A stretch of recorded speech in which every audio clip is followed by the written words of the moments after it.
And welcome back, everyone, to another race debrief, the final one for the 2024 season. The last video on Qatar was a success, so here we are again with another one, and I think I'll do this regularly in the next season, so let me know if this is something you guys are interested in. Of course, make sure you leave a like and subscribe in the process as well. Many other F1 24 content going up on the channel alongside F1 Manager and anything F1 related. So yeah, hopefully this is something you guys are interested in, but let's dive straight into Abu Dhabi. Well, 2024 season comes to an end with Max Verstappen already crowned drivers championship, or drivers champion, but there was the constructors still up for play today. 20 points in it between McLaren, who were the leaders, and Ferrari in P2. And it looked all likely that Ferrari may have had a chance to get it with a crash between Verstappen and Piastri. Verstappen sneaking it up on the inside into turn 1, which is a move that is very enticing, but it is such a sharp turn that sometimes it just ends up being a miscalculation and you end up hitting the car that's going around the curb. And that's what happened. Verstappen got a little too greedy with the move and got pinned in by Piastri, who had the right to the corner, of course, and therefore got the 10-second penalty. Piastri obviously delighted with that, but then again, he was on the receiving end of that 10-second penalty a couple laps later after his pit stop, because I think he had a damaged tire or something, or the team had to check on the car, so he pit and then put on another set of mediums, and then on his exit hit Colapinto in the Williams, rear-ended him, and then the whole 10-second penalty investigation happened with the 10-second penalty being given. Unfortunately, I think Colapinto retired because of that. He was out of the race for the most part, so it was a bit unfortunate for the young prospect driver. He had a stellar half of a season, maybe less, when he came in to replace Sargent, or maybe more, I don't know. I even forget when Sargent left the team. It's been a long season for sure, but a very exciting one nonetheless. But yeah, unfortunately, Colapinto with an early retirement and Piastri 10 seconds. So a lot of penalties being dished out. And those two weren't the only ones. There were some track limits penalty, or not track limits, but start procedure infringement penalty and whatever. Like, they were upping the severity of the penalties, and I was watching Sky Sports, so it was Martin Brundle and Crofty talking about it. Apparently that was a drivers meeting decision, so the drivers gathered and said, you know, people doing risky overtakes and hitting cars off track and such are getting, you know, a slap on the wrist with a 5-second penalty, so let's up it to 10 seconds, and that is the result. Quite interestingly, it came at a time when the FIA aren't really in a good light. The Qatar Grand Prix was a joke, especially with that one wing mirror, wing mirror down the start-finish straight, just chilling on the side of the road and causing punctures. Now, Hamilton, I think, is an uncertain one. I think his puncture was unrelated to the wing mirror incident, but Sainz was for sure one that was impacted by the wing mirror. So, you know, FIA not doing too good of a job, and now they've added this other aspect of improved penalties, or the improved severity of the penalties, and things got a little weird with that, I think. So I still hold the point that it needs to be said that FIA need to figure something out. Like, it's too inconsistent, I think. Turning back to 2021, since that was the most recent event where the FIA had a massive impact, or the race director had a massive impact on the outcome of a race, I think there was more stability in that season, and it ended up costing Massey his job. Same should be done here. I think all the race directors need to be restructured. Fire everyone, seriously, because there was no consistency throughout the season, I think. But yeah, that is a whole other discussion, I think. Turning back to Abu Dhabi with the racing, another crash, and this time they didn't hesitate to throw out the yellow flags, or VSC, and this one was a Kick Sauber getting involved. I think this was like a three-way battle occurring, and then the wing end plate just flew off and was stuck on the track. So the VSC was launched immediately released immediately. They did not want to take any chances ever since the chaos of Qatar, and I don't blame them. They want to be doing it by the book this time, and it looked a bit like they were trying to do that. But then again, there were some moments, I think, with the penalties and the way they dished it out that it was a little inconsistent. But anyway, I'm no rules expert and no FIA official, so I shall not comment. If I speak, I'm in big trouble, as Jose Mourinho said. Yeah, and then later there was another crash, right? The Bottas-Magnussen crash. That was so unfortunate. Bottas having a lockup heading into exactly this corner that you're seeing on track here in the gameplay. Locking up and hitting Magnussen off the track, and unfortunately Magnussen had to retire the car towards the end of the race, or no, not retire the car, had to head into the pits and get a fresh set of tires on, and that pretty much ruined his race. He was stuck in the back, constantly trying to run a decent race, but unfortunately the man who is leaving Haas and leaving F1 for the moment, or maybe even entirely in his career, unfortunately having not a great race. But he did take an award, which is the fastest lap, and he goes away with that accolade at least. Yeah, and otherwise I think it was a fairly straightforward race, not much happening. I think there was a bit of a nail-biting moment for Mercedes and Mercedes fans with Hamilton chasing down Russell, who was in P4.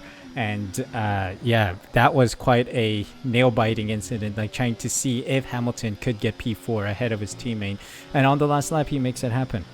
But to the big story, which was the Lando Norris, Oscar Piastri, and Carlos Sainz and Leclerc battle. Like, my god, did Leclerc have pace. Qualifying was a whole other problem, right? Leclerc not doing well, his lap time getting deleted and ending up so far back on the grid because of it. Yeah, he had a huge weight on his shoulders to try and perform for Ferrari, and I think he did a decent job. And I say decent as if it's not much, but he did an amazing job bringing his car up into the podium position, and to be only about 20 seconds behind his teammate Carlos Sainz, who started way up further in the field. That is pretty impressive. Almost a Verstappen-esque. Remember from Verstappen's Sao Paulo race, where he was able to climb from P18 all the way to P1. It was almost at that level, pretty much. So yeah, Leclerc having an absolutely stunning race and did very well. And he was constantly in touch with the pit wall, asking how the standings looked and whether the team could possibly win the constructors. And that just shows a determination of Leclerc and his commitment to Ferrari, which is a good thing for Ferrari fans as we head into the 2025 season. Carlos Sainz, steady, consistent, very solid race. Unfortunately could not make it to Lando Norris, but I think that's because Lando just drove a splendid race. He made no mistakes throughout the race, just drove consistently. Pit crew helped him out a lot with a 2-second stop, so I'm not surprised he won it. He was very consistent. But yeah, unfortunately, it also means goodbye for Carlos Sainz, who will be moving to Williams after this season, of course, and Lewis Hamilton moving to Ferrari. So bittersweet moment for a bunch of fans here, Mercedes fans going to see Lewis Hamilton, the team that gave Lewis the championship and the driver that thanked Mercedes for their faith in him. Really a combo that is iconic, now breaking apart. And I think it's a logical decision for Hamilton to decide to move to Ferrari, because I think everyone's done it. Vettel even moved from Red Bull to Ferrari. Kimi Räikkönen moved to Ferrari. Every single driver wants to drive for Ferrari. I mean, Vettel said it best. Everyone's a Ferrari fan. You say you're not a fan, you're still a fan in some respect, you know? So, I mean, as a driver, you always want to leave your mark in F1 by being at Ferrari at least for one season in your career. That's like everyone's dream to be a part of it. But the unfortunate thing is that the team, the staff behind Ferrari aren't great at maintaining the high prestige of Ferrari. I think everyone can agree that the clown show on the pit wall is what cost Ferrari so many championships and victories, which I think Fred Vasseur showed that he has the capacity to manage it. So I'm looking forward to what happens next. My personal take on it is that Ferrari hired the wrong guy. I think Carlos Sainz and Leclerc are the duo that Ferrari need. Hamilton, I think, is a name that they hope to get more sponsorships with. I might be completely wrong. Hamilton might still have some juice left in his, career. Maybe he'll win a 8th championship, or actually maybe a 7th championship if his championship with the whole legal battle that's still going on with oh wow, the name is slipping my mind. I see his face, but I keep thinking Michael Massey, but it's not him.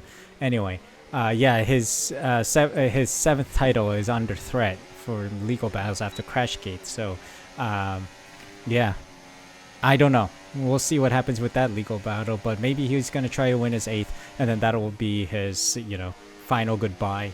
The curtain will fall when that 8th is in his hands. I don't know. We'll see. Yeah.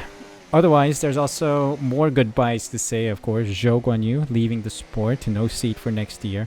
Bottas leaving the sport. Magnussen, as we said, leaving the sport. Colapinto, after doing a fantastic job filling in for Logan Sargent at Williams, saying goodbye for now. And then lastly, Lawson in the RB. Unfortunately, Lawson retired at the very end of the race, like with 1 lap to go. Some kind of engine issue, I think. The car was smoking and he was off to the side. Thankfully, it didn't require any stoppage of any kind. So, that was fine. But Lawson is also, of course, without a seat. Now, the whole question is, there is 1 seat at RB remaining. Is that going to be Lawson's? I think it's going to be a high probability that at a minimum, Lawson is going to go to that seat. But the other question is, what's happening to Sergio Perez? Sergio Perez, of course, got involved in a crash, got spun on lap 1, and retired the car early doors. But the issue is, what's happening to that Red Bull seat? Because a lot of rumors are flying right now that Sergio Perez might leave the team or might be sacked by Christian Horner. Now, it depends on the clash of personalities between Horner and Marco. I know Helmut Marko does not like Lawson or does not like Tsunoda, one of the two, I don't know. He just hates everyone at this point. And then Christian Horner has a team to run. He needs to go back to winning ways because they just lost the Constructors' title. They need someone to fill that spot. And if Perez is not the man you're going to go for, then you need to find someone else. Now, is it going to be outside or is it going to be inside? I think inside is going to be cheaper and possibly even better since you know the driver a little better and you've developed the driver. Outside, only chance that could happen is if that driver is reliable. And I think the rumors that Bottas might be going to Red Bull is quite credible. Will it happen? I highly doubt it. I think the other seat behind Verstappen will go to any of the RB drivers or the developing drivers. So my prediction would be that Yuki Tsunoda gets upgraded to Red Bull. Seems like the obvious choice. The veteran who's had a couple years experience. Lawson taking an RB seat alongside Isaac Hadjar taking another seat. Another possibility would be that Yuki Tsunoda moves and that open RB seat, I'm assuming that Lawson keeps a seat, will go to Sergio Perez. So he'll be demoted to the second team. That is also a possibility. Although, here's an interesting thing that I read that I think might be a possible theory.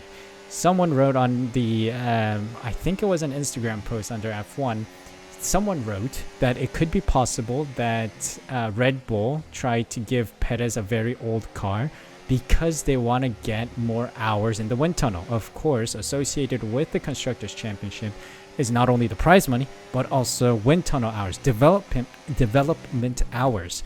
And we've noticed that Red Bull have fallen off significantly ever since Adrian Newey said he's leaving. So they need that development hours. So what could they do? They could potentially lose out a couple positions and gain a couple extra hours in the wind tunnel. So is that a possible strategy that Christian Horner went for or Red Bull went for this season? It could be totally possible. So I could buy that argument. So last episode of these BT briefs, I said Perez, giving Perez a worn out car is not in the interest of the team. But if it was very calculated that Perez be the supporting driver and Verstappen maintain his high pace to be the constructors champion, the drivers champion, and forsake the constructors, it could be totally possible. So I think that's a plausible theory here. that Red Bull needed the extra hours, so they gave up a couple tens of millions of dollars in prize money by coming third and relying on Perez to be that third place points maker. I don't know what you guys think. Let me know down below. But yeah, with Red Bull now losing the championship to McLaren, it is going to be a concern that Helmut Marko and Christian Horner will be dealing with. But yeah, overall, I think this race, it fell off a bit in the second half towards the end. So I'm going to give it a 3 stars out of 5. But overall, a good way to end the season. No drama, no massive chaos. But yeah, if you guys want more of this, let me know. I think I'm planning on making one more video on the season review. But that might be happening in the near future. But thank you guys so much for watching. Take care. And I'll see you guys for a new video tomorrow.